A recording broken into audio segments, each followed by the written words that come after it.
quem já leu o livro Nosso Lar. Porque existe uma diferença boa. Quem vê o filme e lê o livro vai ver que, obviamente, o livro tem muito mais informações e não daria para fazer um filme à risca do livro, seguindo todos os capítulos. Seria um filme de 4 horas, 5 horas, né? Uma minissérie. Mas, e também, obviamente, a maneira como o livro é descrito e como o filme algumas vezes fez algumas adaptações, não é à risca ou a interpretação no filme comparado com o livro. Então, o que a gente fez? A gente pegou algumas lições. E quando eu falo lições morais. O que a gente pode aprender dessas passagens que são nosso lar?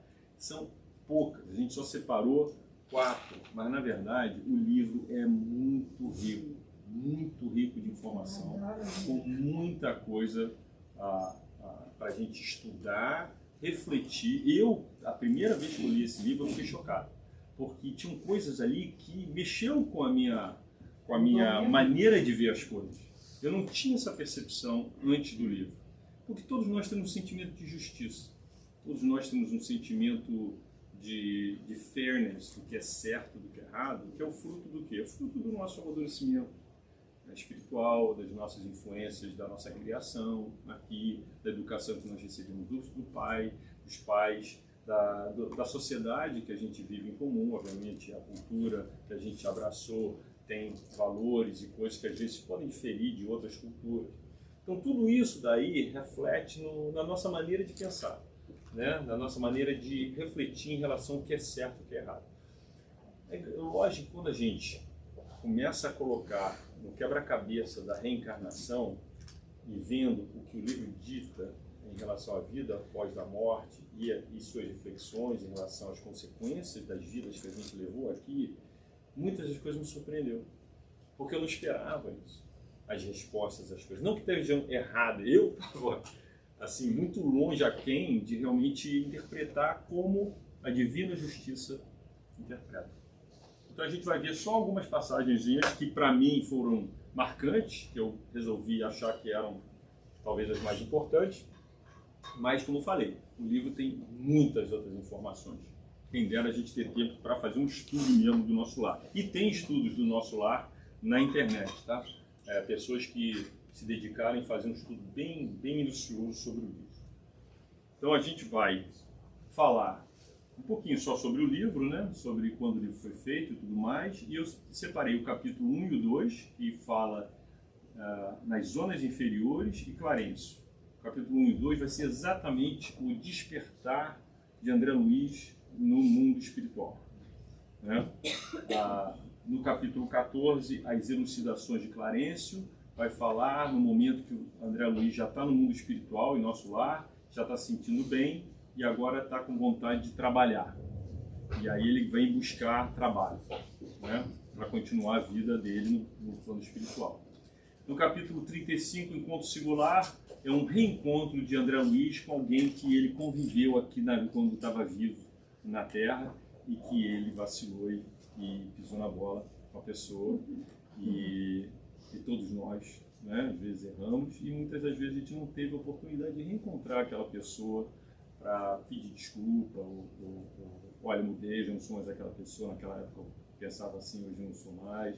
E ele, graças a Deus, teve essa oportunidade lá, o que é bem embarrassing, né? Porque lá agora você não tem mais a capa para se esconder na memória, dizer que esqueci ou não sabia. Lá é tudo muito aberto e visível. Então, eu achei muito importante a gente separar esse. E no último capítulo, Regressando a Casa, é um momento que ele está forte o suficiente, porque esse tempo todo se passaram mais ou menos desde a desencarnação dele até ele se equilibrar e tudo mais ou menos uns 15 anos, se não me engano, e ele, uns 12 anos, e ele vai e sempre pedindo para os superiores que ele tinha muita saudade de casa, que ele queria voltar para casa, que ele queria ver como estava a mulher e os filhos, que eles devem estar precisando dele, que ele era o arrimo da família, ele queria ver se estava todo mundo bem e tudo mais.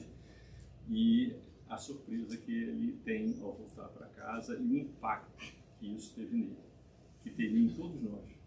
Todos nós, isso aí é uma coisa para a gente refletir também, porque afinal de contas, no caso dele, ele desencarna relativamente jovem, né? E tinha família, tinha mulher, 3 filhos, a filha menor, quando ele desencarnou, eu acho que devia ter 8 anos, assim.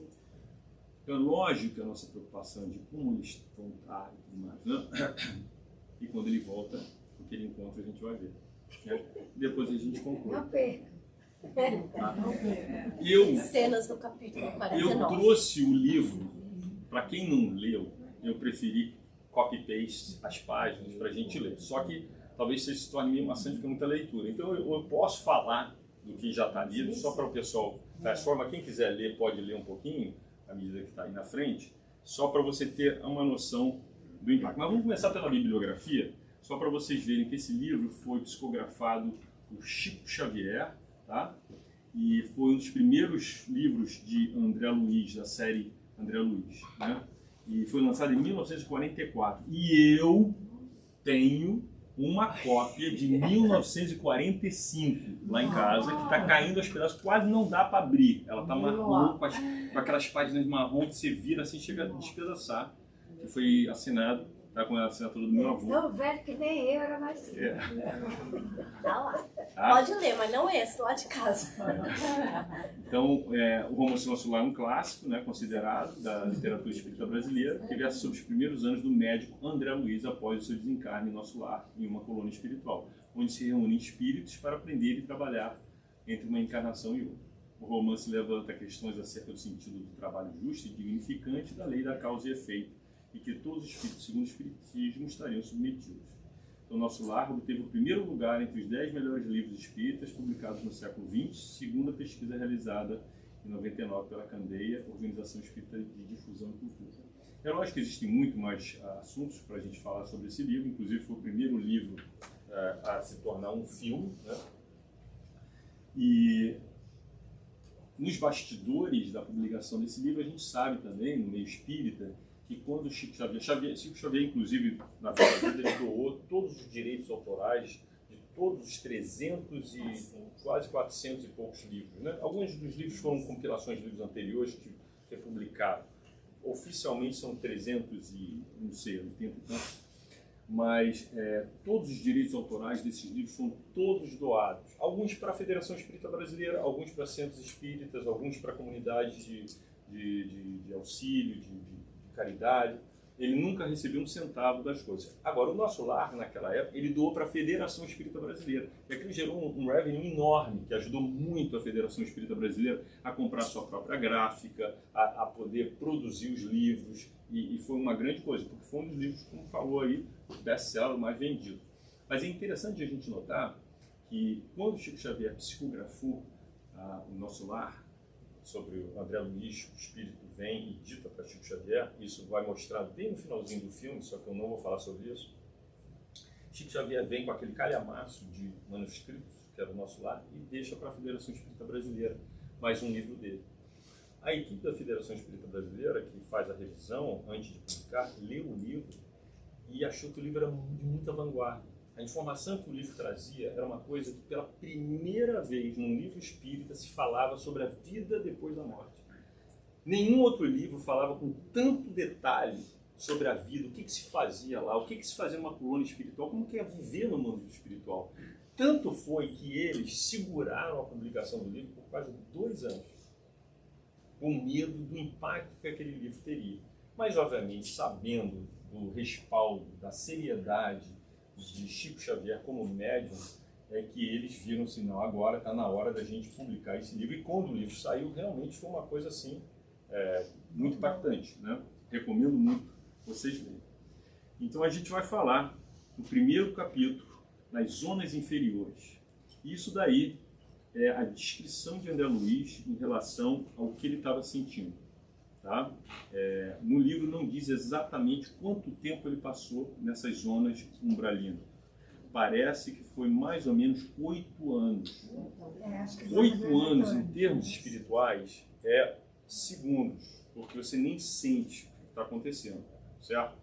Mas ele desperta e vê um lugar sombrio, sem entender o que está passando. Então ele coloca aqui, isso aí é tirado do livro mesmo, tá? E eu guardava a impressão de haver perdido a ideia do tempo. Isso é uma das coisas que faz com que o tempo espaço fiquem alargados ao ponto de achar que eu acho que eu desencarnei uma semana atrás, já tinha 8 anos. A noção de espaço esvaía-se de mim e a de muito.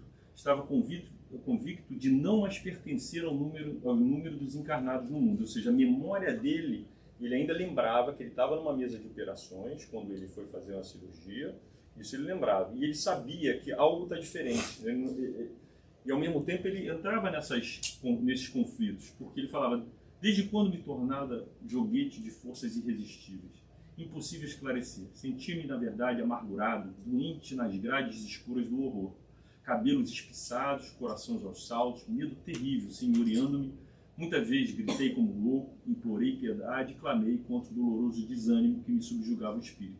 Mas quando o silêncio implacável não me absorvia a voz estentórica, lamentos mais comovedores que os meus respondiam-me os clamores. Outras vezes gargalhadas sinistras rasgavam a quietude ambiente. Algum companheiro desconhecido estaria, a meu ver, prisioneiro da loucura. Formas diabólicas, rostos alvares, expressões animalescas surgiam de quando em quando, agravando-me a sombra. A paisagem, quando não totalmente escura, parecia banhada de luz alvacenta, como se amortalhada em neblina espessa, que os raios de sol aquecessem de muito longe. E a estranha viagem prosseguia. Com que fim? Quem poderia dizer? Apenas sabia que fugia sempre. O medo me impelia de roldão. Onde o lar, a esposa, ele lembrava, os filhos, perdera toda a noção de rumo. O receio do ignoto e o pavor da treva absorvia-me de todas as faculdades de raciocínio, logo que me desprendera dos últimos laços físicos em pleno sepulcro.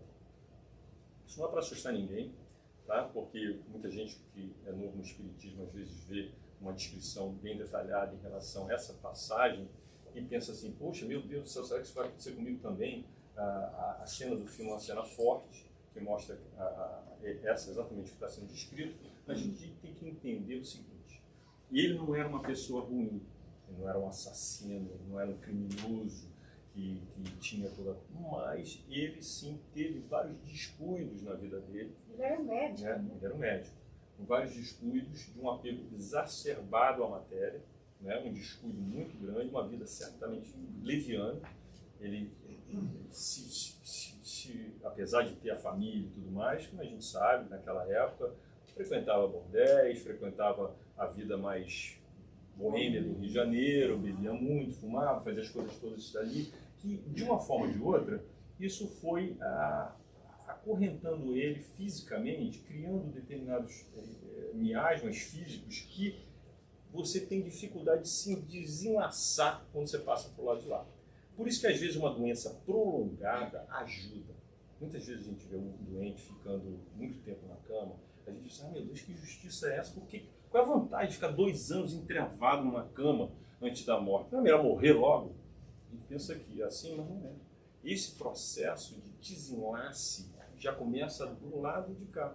Por quê? Porque senão vai ficar do lado de lá, que é exatamente o que acontece com ele. Esse período de tempo dele é realmente não só a questão física de realmente poder se soltar, você vê que ele não tinha nem condição de poder voltar para casa, de ter consciência, de ver ajuda.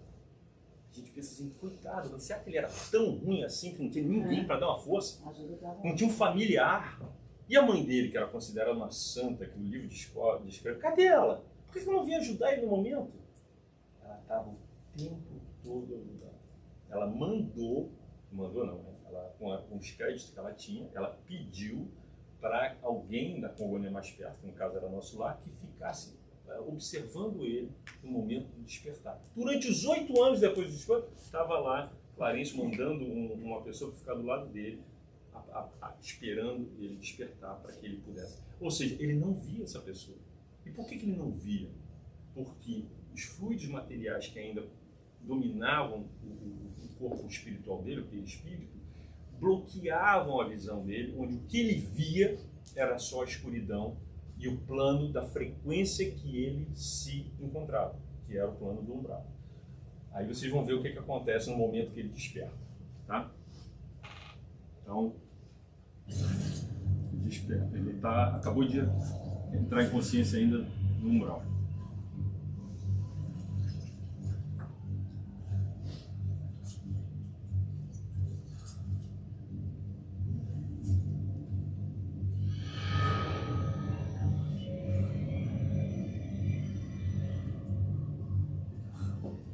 acordar de um longo sonho. E logo descobri que não pertencia mais ao mundo dos vivos.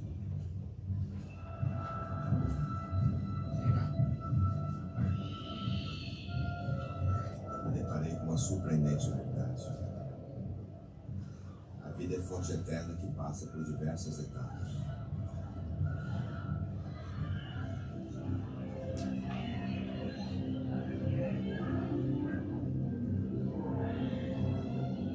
Acordei numa dimensão chamada amor, uma espécie de purgatório. Minha história estava apenas recomeçando.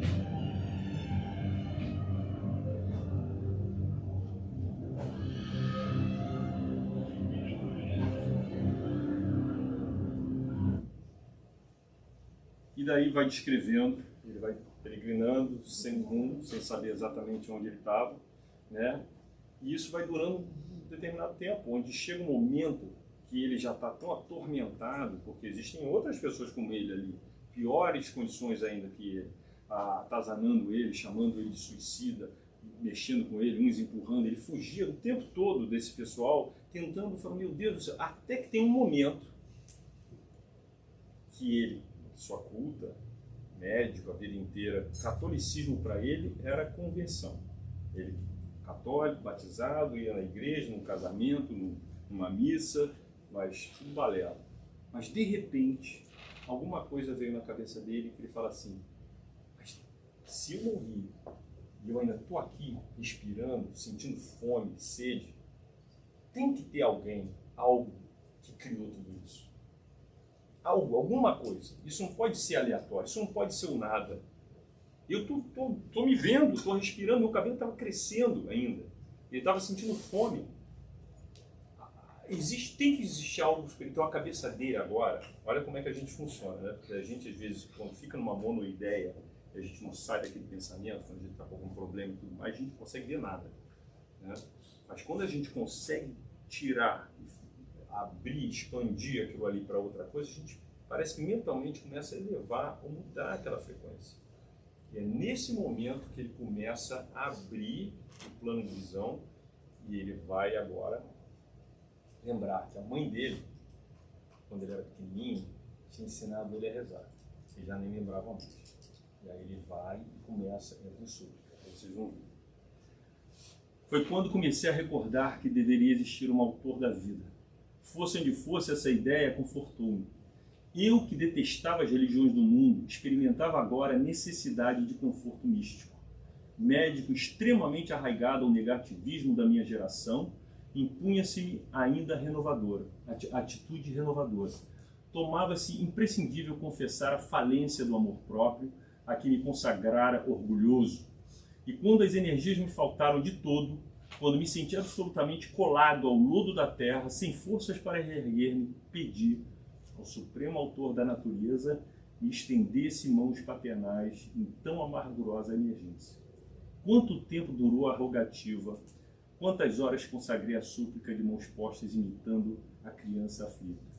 Apenas sei que a chuva de lágrimas me lavou o rosto, que todos os meus sentimentos se concentraram na prece dolorosa. Estaria então completamente esquecido? Foi nesse instante que as neblinas espessas se dissiparam e alguém surgiu, emissário dos céus, um velhinho simpático, me sorriu paternalmente, inclinou-se, fixou nos meus os grandes olhos lúcidos e falou: coragem, meu filho, o Senhor não te desampara. E ele estava aí o tempo todo. O tempo todo ele estava do lado dele. Ele não disse.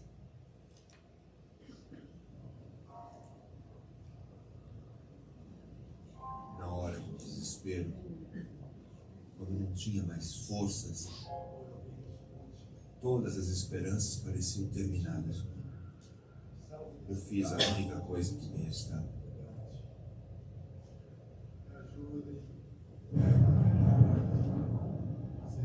Não sei quanto tempo durou aquela súplica que vinha do fundo da minha alma, mas fui ouvido.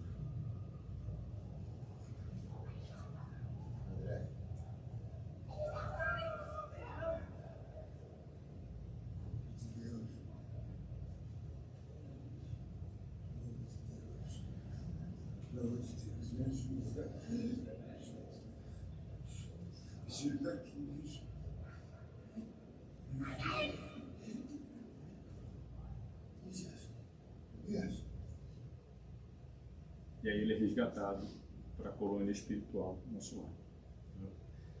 Mas o que a gente tira de conclusão sobre isso?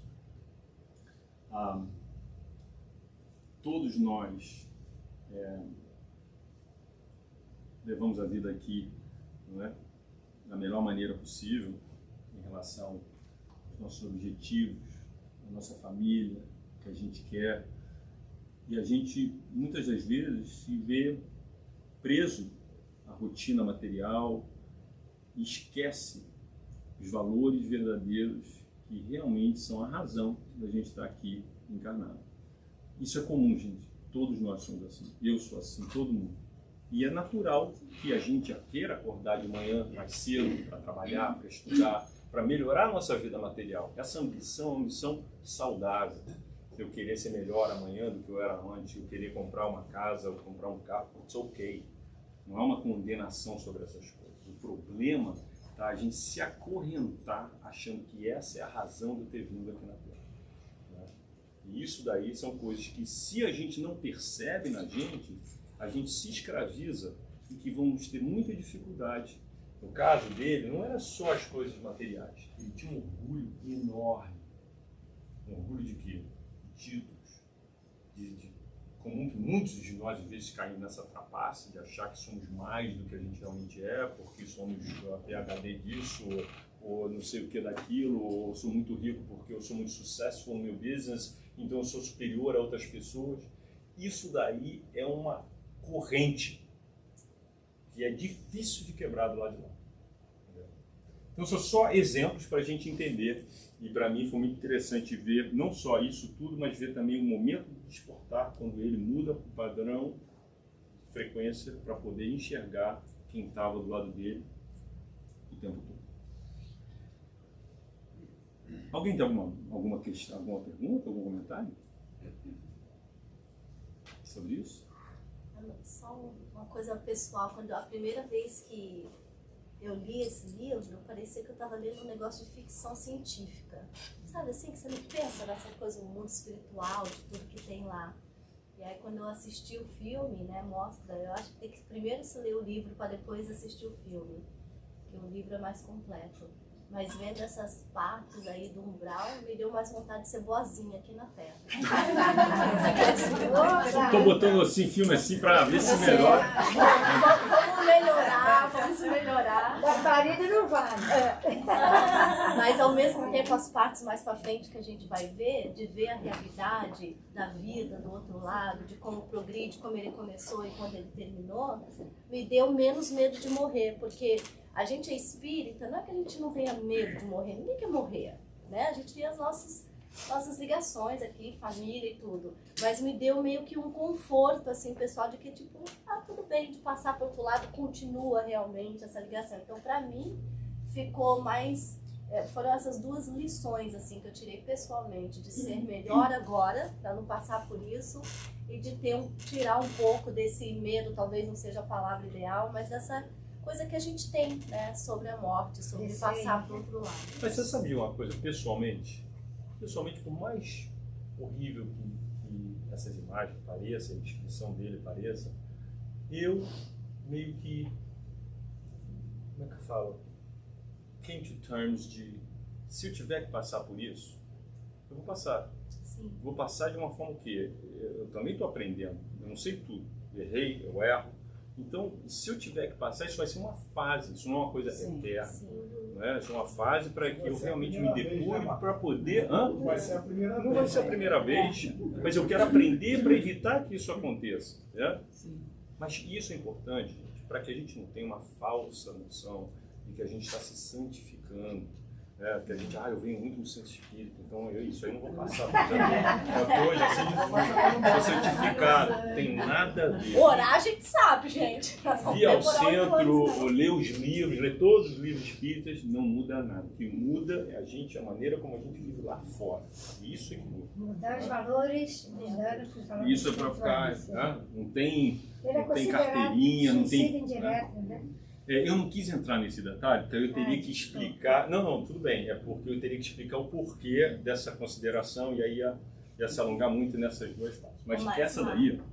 Oi? Mas lá, eu li uma coisa que é muito importante sobre esse negócio do umbral, porque como eu fiquei com isso, né, é uma cena marcante, a gente fica pensando sobre isso, né, quando a gente assiste tudo. E aí bate aquela coisa assim, gente, eu vou ficar assim? Isso vai acontecer comigo? E eu li uma coisa que foi muito esclarecedor para mim, que falava assim, que para onde nós vamos, o nosso umbral vai ser o lugar onde nós já vivemos hoje.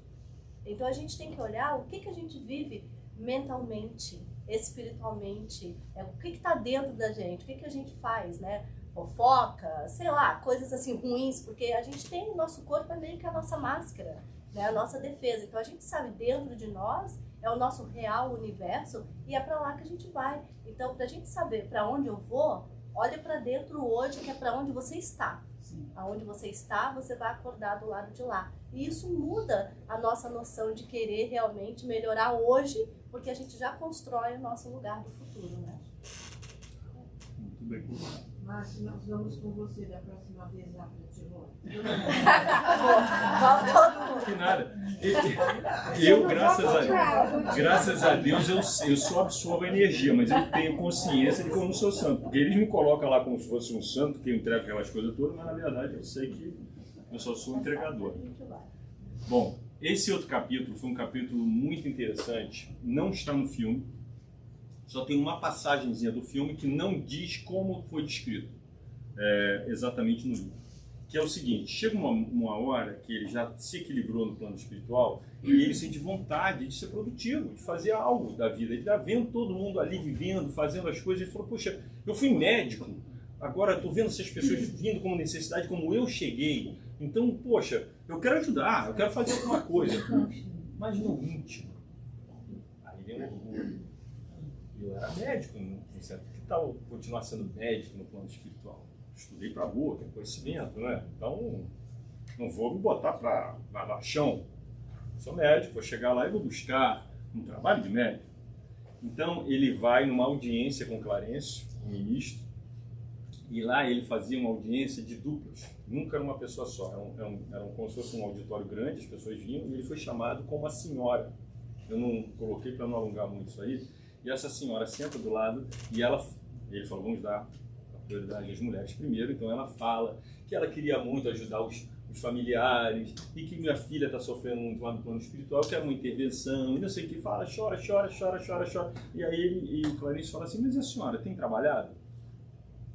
E é uma senhora muito digna da sociedade, assim foi, né? Quando viva. Quantas bônus horas? Bônus horas é a forma de pagamento que se tinha lá. Quantos bônus horas trabalhadas? 300 e tantas horas. 300 e tantas horas? A senhora já está desencarnada há 15 anos aqui? Só trabalhou isso? Mas aí ele falou assim, mas a senhora não tinha arrumado um emprego para a senhora nas câmaras de retificação? Mas o trabalho era muito duro, as pessoas gritando o tempo todo, não aguentei. Aí depois, mas a senhora não foi naquele outro trabalho lá? Dizendo, não, mas aquele lá é insuportável, não sei o que. Então tudo era problema. Tudo era problema. Então ele mesmo falou assim, a senhora não está nem preparada para ir ver seus familiares. A senhora vai chegar lá, é como se fosse levar uma pessoa deficiente, que não tem condição de ajudar ninguém. Quando você agora ainda não aprendeu o valor do sacrifício, do trabalho, os outros necessitam. E o André Luiz, como estava escutando o exemplo dela, já se preparou, né? Falou, caramba, Clarencio não pega leve não. Então ele viu aquilo tudo e veio pedir. Então ele, vou ler para vocês, e fazendo esforço por conter as lágrimas, pediu-me. Aí foi, antes disso, ele vai e com muita humildade, ele chega e fala assim, estou pronto para trabalhar, eu quero trabalhar. Aí, o senhor sabe que eu fui médico na outra vida, isso aqui. Aí o Clarencio vai e descreve todo. Ele falou assim, em homenagem à sua mãe, eu puxei a sua ficha da sua vida. E aí ele abre assim e começa a ler assim. Um rapaz muito bem conceituado, médico, mas que nasceu numa família muito rica, não soube nem o valor de um livro, fez a faculdade toda paga, todo o conforto dos pais e tudo mais, e começou a mostrar para ele como ele teve uma vida assim, sem sacrifício, e depois que se formou como médico, desprezou a oportunidade que ele tinha naquela profissão de fazer a diferença, de ajudar. Aquilo ali para ele era só um status social, que a gente vê muitas vezes nisso. Lógico que tem excelentes médicos que doam sua vida pelos outros, mas a gente vê também muito isso, é um status, é o dinheiro, é a fama, é o que eu quero, e não realmente ajuda ao próximo como deveria, como essa profissão facilita tanto, né? Quem é. Então colocou ele numa situação que ele estava assim, aí ele chega nisso aí, fazer um esforço por conter as lágrimas, pedir um livro, submeto-me a qualquer trabalho, nessa colônia de realização e paz.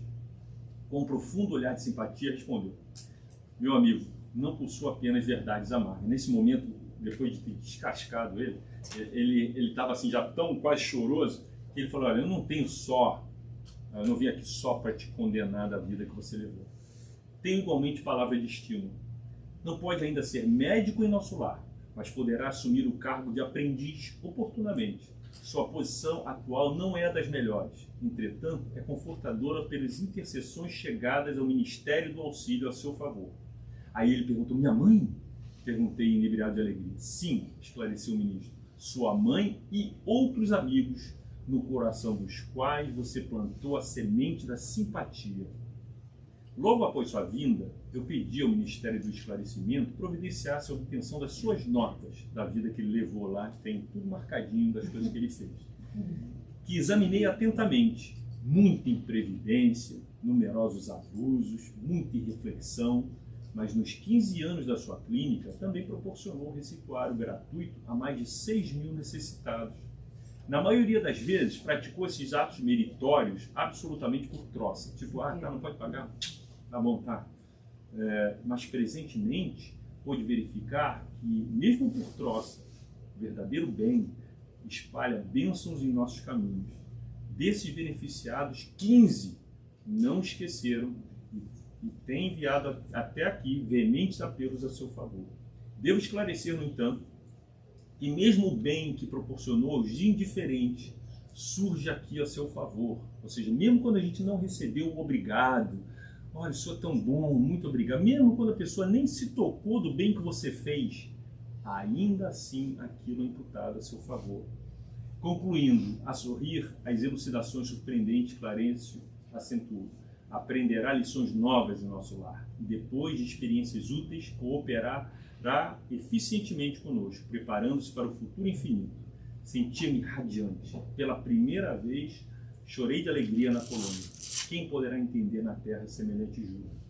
E aí eu vou mostrar para vocês que essa passagem não condiz com o filme, foi um pouquinho diferente do livro, quando ele vai sentar na câmara de e ele vai ver no hard drive as preces que eram devotadas a ele. E aí a mulher acha só um pendrive com duas preces que tinha, era da mãe, que rezava muito por ele, e dessa senhora que...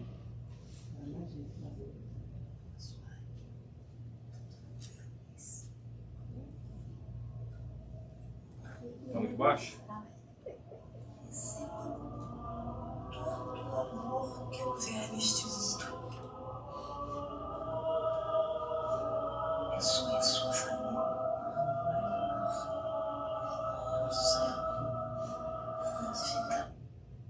Isso aí. Começo, que eu acho que Hã? não ouvi o começo. Nessa passagem, ele teve acesso às preces que eram feitas para ele.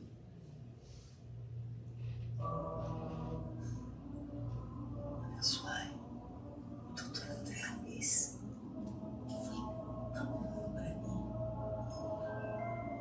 Ele receba todo o amor que houver neste mundo. Abençoe sua família. Deve ser difícil a gente chegar do outro lado e saber foi só isso que a gente fez para ajudar o Will. Mesmo quando ele mesmo no consultório mostra que ele não estava nem ali por ela. E quando ele ia entrar e ela estava lá com o pai idoso e a secretária, que era boazinha, fala: ela está esperando aqui o dia inteiro para ver se tem um tempinho para terminar. Aí ele olhava para a secretária. Tá bom, vem aqui, né? Ou seja, não era um bem tipo, vem cá, vou te ajudar, não. É tipo, essa mulher de novo, entendeu? Mas na verdade agora ele se agarra a isso com uma medalha, com um título que pertence a ele, né? Muito maior do que qualquer outra coisa. Às vezes a gente nem se imagina do bem que a gente faz, às vezes sem nem se tocar, como isso nos odeia a vibração, a atmosfera vibracional nossa.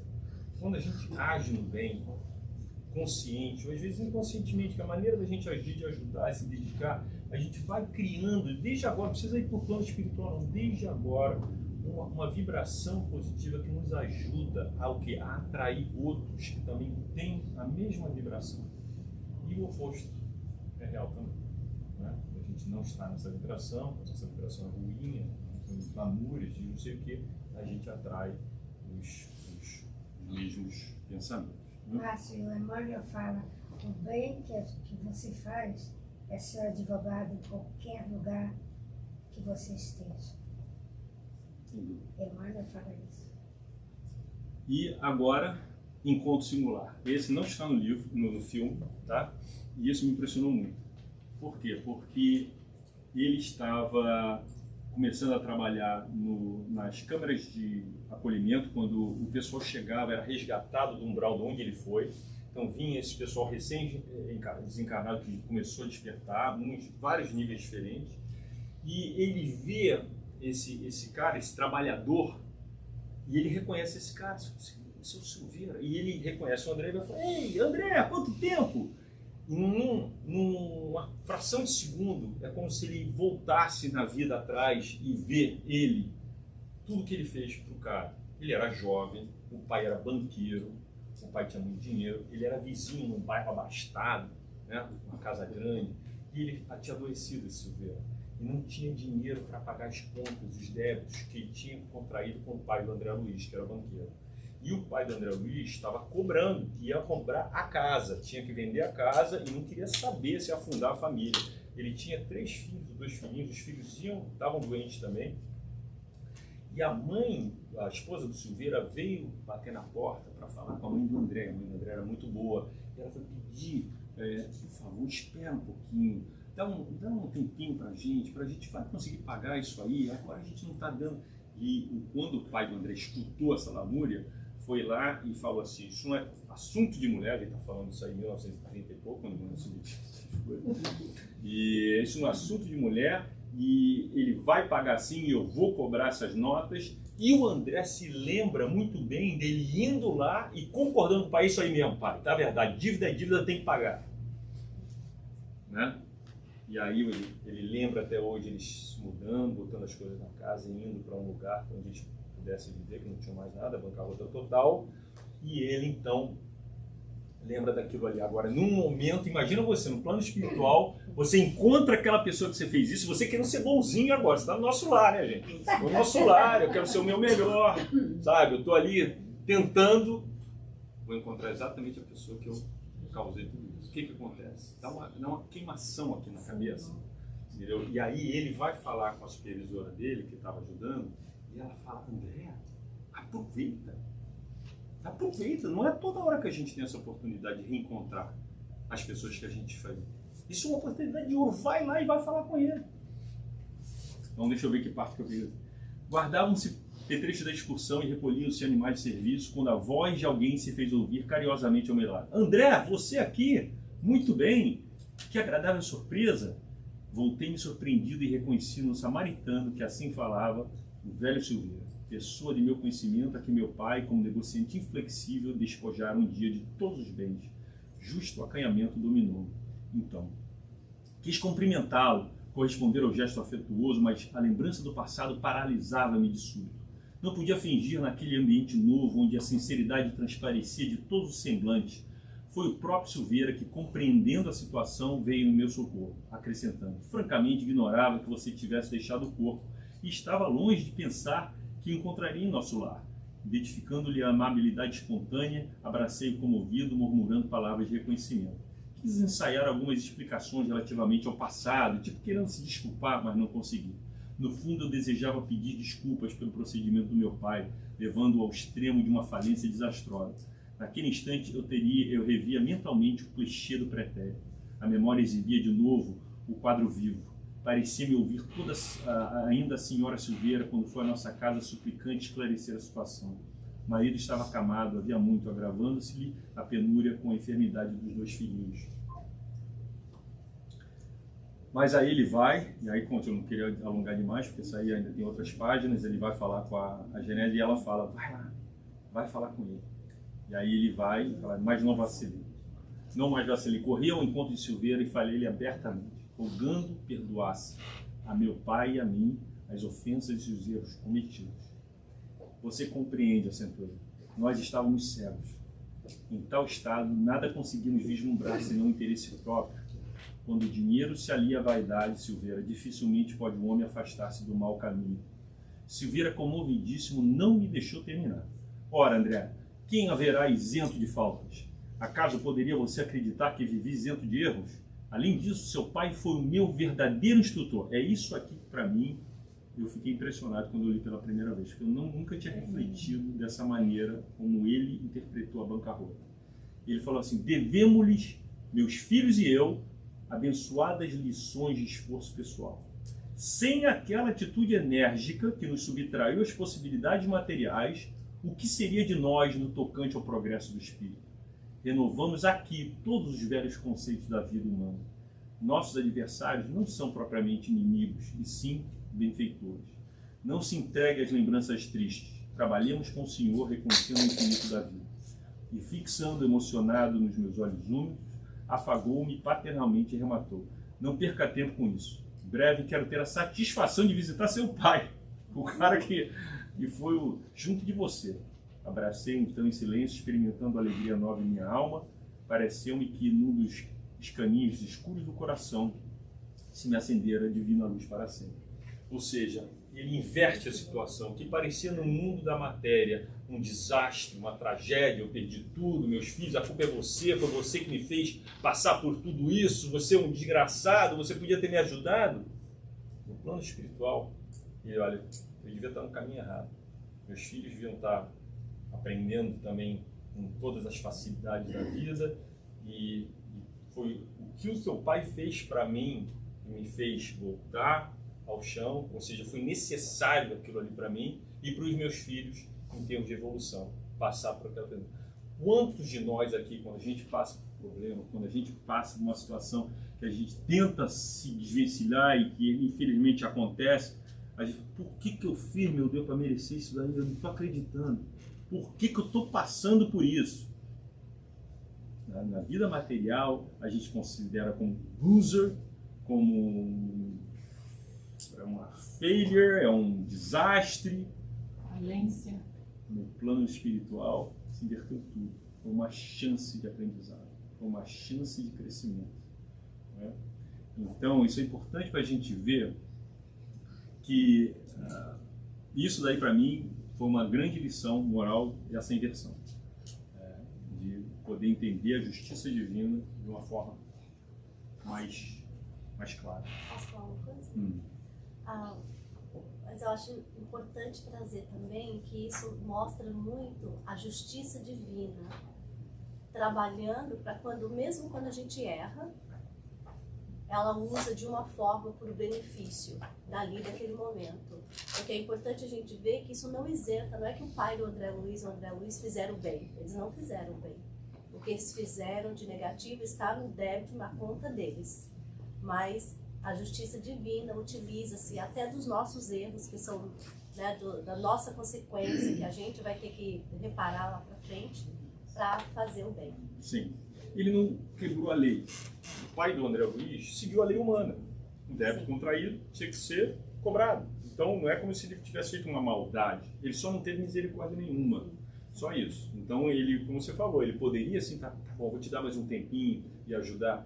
Mas como ele tinha, Silveira tinha que passar por aquilo ali, que talvez os filhos precisassem daquela lição e ele também precisasse daquela lição, foi através do pai do André Luiz, não, vou te tirar tudo, se vira, e aquilo ali serviu como um grande exemplo e aprendizado.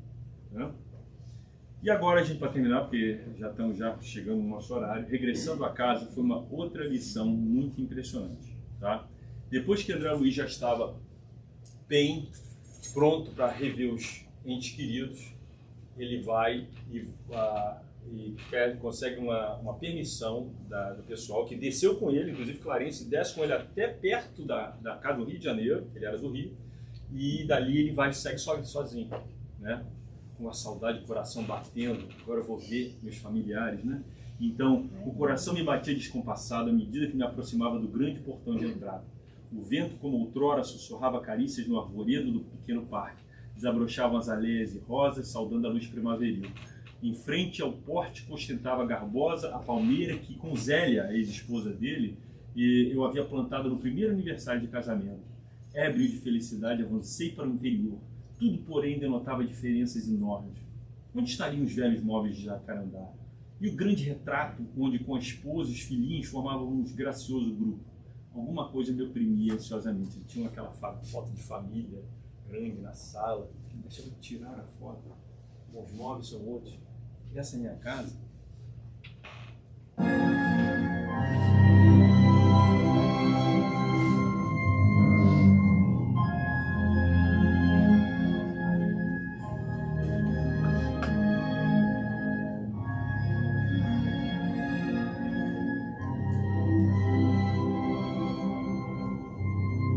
O cachorro reconheceu, ó.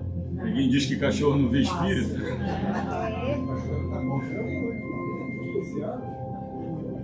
Era um toquezinho, desceu.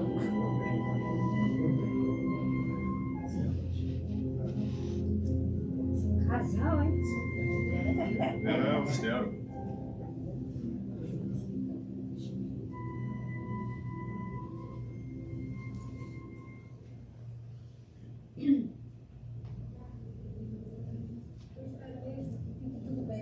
Zélia, você não devia se preocupar tanto. Mas me diga, ele vai ficar bem? Vai, ele só precisa descansar e tomar toda a medicação. Eu acho que eu não aguentaria uma segunda vez. Tudo vai acontecendo. Eu ouvi a mesma coisa anos atrás. Sempre que você precisar, pode me chamar. Está bem, doutor. Muito obrigada por ter vindo. Mais uma vez. Quem não sabe, não leu o livro, ele se casou de novo, tá? Sua licença. Ela se casou de novo e o marido novo está doente. Esse é o médico que veio tratar dele, está com uma pneumonia muito séria. Tá? E André Luiz descobre isso agora. Ele não sabia até então. Ele não sabia, ele não tinha visitado. Já tinha passado muito tempo que ele tinha morrido.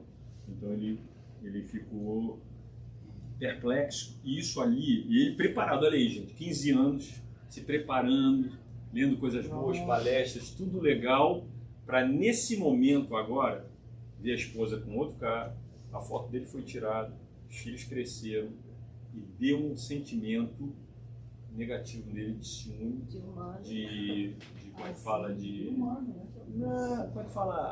Não é traição, é... Como é que se fala? Gratidão. É, tipo, pô, já esqueceu de mim? Tipo, pô, eu que construí tudo. É um pensamento normal de todos nós. Todos nós. Mas eu queria até ter incluído mais um capítulo aí, que não daria tempo, já passamos até o horário, que é um momento onde ele está na casa do Tobias. E o Tobias está com 2 esposas. Quem lê o livro lembra desse capítulo. E aí ele fala assim, como? Essa aqui era a minha primeira esposa, que morreu muito jovem. E eu tinha meus 2 filhos, que era a alma que eu tinha mais afinidade. Depois ele casa com uma outra. E quando as 2 desencarnam, no plano espiritual moram os 3 juntos. E sendo que as 2 são irmãs, assim, tipo, a irmã de amizade, de amor. Aí André Luiz assim meio, como é que vocês conseguem conviver as 3? Ele falou, André, aqui no plano espiritual nós somos espíritos. E essa irmã, e a primeira que foi embora, vê nela uma amiga. E ela conta assim, fala, quando eu, jovem, desencarnada, vi que ele não teve alternativa, que os filhos eram pequenos e se casa de novo, ela sentiu como uma leoa traída. Ela queria matar a nova. Ela ia lá em espírito, ficou obsediando na casa, até que a avó dela, que era bem evoluída, desce e fala assim: minha filha, o que você quer? Uma escrava? Que venha cuidar aqui do seu marido, da bilis do seu marido, das crianças e não faça nada? Aí ela realmente entendeu que era para olhar aquela pessoa como uma irmã que estava ocupando um espaço ali, que a maioria de nós, estou falando isso aqui, é lindíssimo no livro, mas na maioria de nós a gente sentiu o ciúme danado. Porra, peraí, porra, não é? Mas na verdade não é assim. E ele mostra todo um lado. Então André Luiz já tinha esse exemplo, que isso daí passa quando ele esteve na casa de Tobias, e agora está vivenciando exatamente isso, né? Então, o que teria acontecido? Comecei a cambalear de emoção. Dirigi-me à sala de jantar, onde vi os filhinha mais nova, transformada em jovem casadora, e quase no mesmo instante vi Zélia, que saía do quarto acompanhado de um cavalheiro que me pareceu médico à primeira vista. Gritei minha alegria com todas as forças dos pulmões, mas as palavras pareciam reboar pela casa sem atingir os ouvidos dos circunstantes. Compreendi a situação e calei-me, desapontado. Abracei minha companheira com carinho da minha saudade imensa, mas ela parecia totalmente insensível ao meu gesto de amor. Muito atenta, perguntou ao cavalheiro alguma coisa que não pude compreender de pronto. O intelectou, baixando a voz, respondeu respeitoso: só amanhã poderei diagnosticar seguramente, porque a pneumonia se apresenta muito complicada em virtude da hipertensão. Todo cuidado é pouco. O doutor Ernesto reclama absoluto repouso. Quem seria esse doutor Ernesto? Perdia-me num mar de indagações quando ouvi minha esposa suplicar ansiosa: mas doutor, salve-o por caridade, peço-lhe, não suportaria uma segunda viuvez. Zélia chorava e torcia as mãos, demonstrando imensa angústia. Esse é o novo marido dela. O doutor disse que você vai ficar bem. Agora o ciúme bateu. Veja, estamos nos matando novamente. Mas eu sei, amorzinho. E você vai ficar bem. Seus remédios.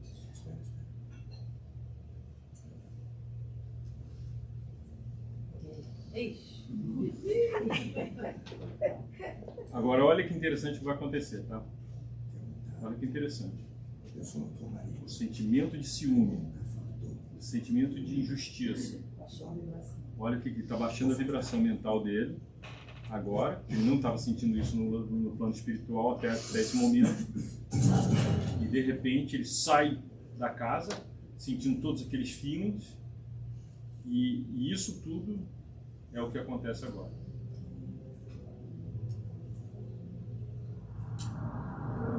Transformação.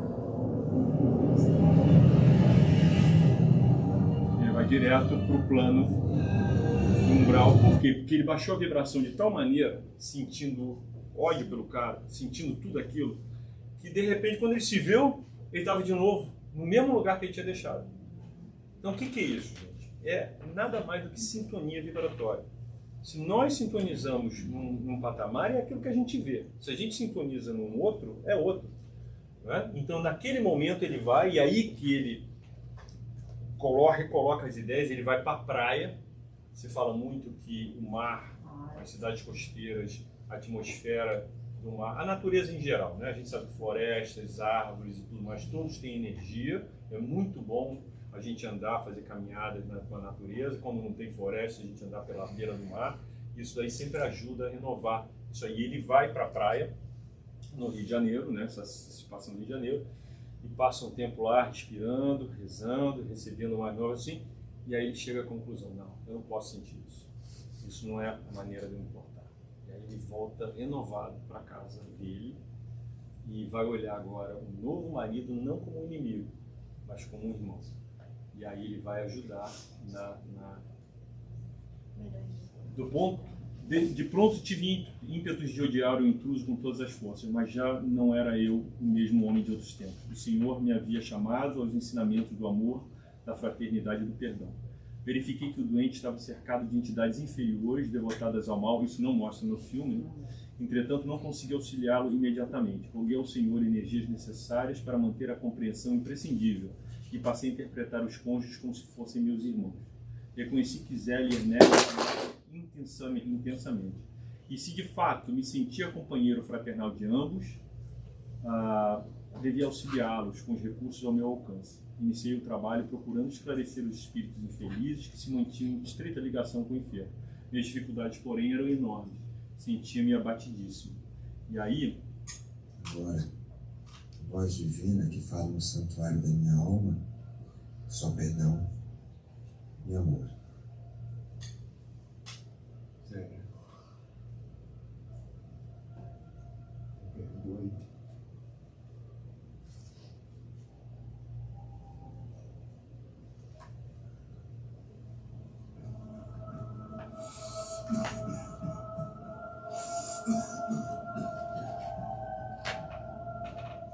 Ele vai dar uma fluidificada na garrafa de água que tinha na cabeceira. O doente bebe a água durante a noite, sentiu uma sede danada durante a noite e acorda bem melhor. Né? E ele fala que teve um sonho, que um anjo vinha e falava para ele beber a água. E aí olha que interessante agora, ele vê a empregada negra era médium e reconhece ele.